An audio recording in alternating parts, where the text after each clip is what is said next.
पड़ोसी मुल्क का वाक़या है। पंजाब का रहने वाला एक पंजाबी था, वो अपनी बीवी को लेकर सुबह सरहद की तरफ गया, जो पठानों का इलाका है, खान साहब लोग रहते हैं उधर। वहाँ गया, किसी फैक्ट्री में इंजीनियर था वो। वहाँ स्कूल की छुट्टियाँ हो गई तो अपनी वाइफ को उसने पंजाब भेज दिया, मैं कि जाओ बच्चों को लेकर ननियाल में बच्चे रहेंगे, खुश रहेंगे।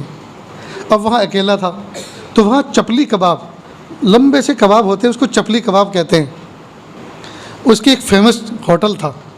ये वहाँ गया, इसको और अच्छे लगे। दूसरे दिन गया तो पहले दिन भी इसने एक शख्स को देखा, दूसरे दिन भी उस शख्स को देखा, अखबार पढ़ रहा था। वो इसके करीब आया, वो क्या बात है, होटल में खा रहे हैं, घर में बीवी नहीं? कहा मैं पंजाब का हूँ, इंजीनियर हूँ, इस इलाके में मेरी पोस्टिंग हुई है फैक्ट्री में, कंपनी की तरफ से। मैंने बच्चों को छुट्टी में अपने घर भेज दिया है, इसलिए यहाँ खा रहा हूँ। कहा एक मशवरा दूँ आपको? कहा वो क्या?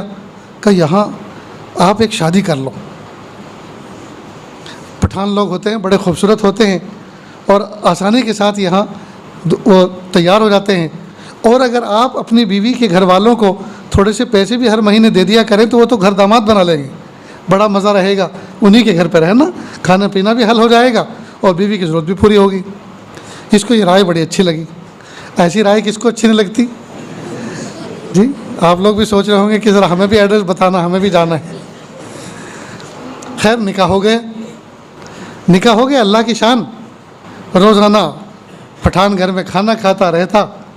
अब जब इसकी ओरिजिनल बीवी, पहले वाली, ओरिजिनल का मतलब ओरिजिनल तो दूसरी भी थी, पहले वाली जब आई, उसने देखा बदले बदले मेरे सरकार नज़र आते हैं, चेहरा भी सुर्ख सुर्ख है, सेहत भी है, हेल्थ भी है, लगता है खाया पिया भी अच्छा है, तो ये राज क्या है?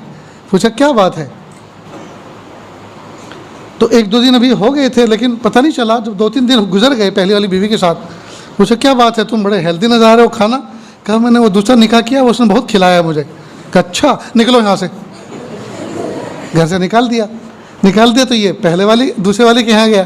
दूसरे ने पूछा 2 दिन कहाँ थे? कहा वो मेरी पहले वाली आ गई। कहाँ से निकलो? पहले वाले आ गई। अब ये वहाँ से भी निकल गए। अब ये गए चपली कबाब में, फिर चपली कबाब होटल पे गए। जब वहाँ पहुँचे देखा वो शख्स अखबार पढ़ रहा है, बैठा हुआ है।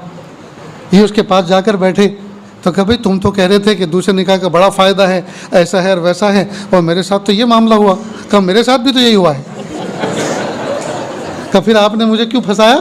कहा मैं अकेला अकेला यहाँ आता था, अखबार पढ़ता था, मैंने सोचा कोई कंपनी मिल जानी चाहिए। इसलिए ये जो पहला निकाह, दूसरा निकाह, तीसरा निकाह, चौथा निकाह, ये जो 4-4 की इजाज़त है, ये दोस्तों ये अय्याशी के लिए नहीं है।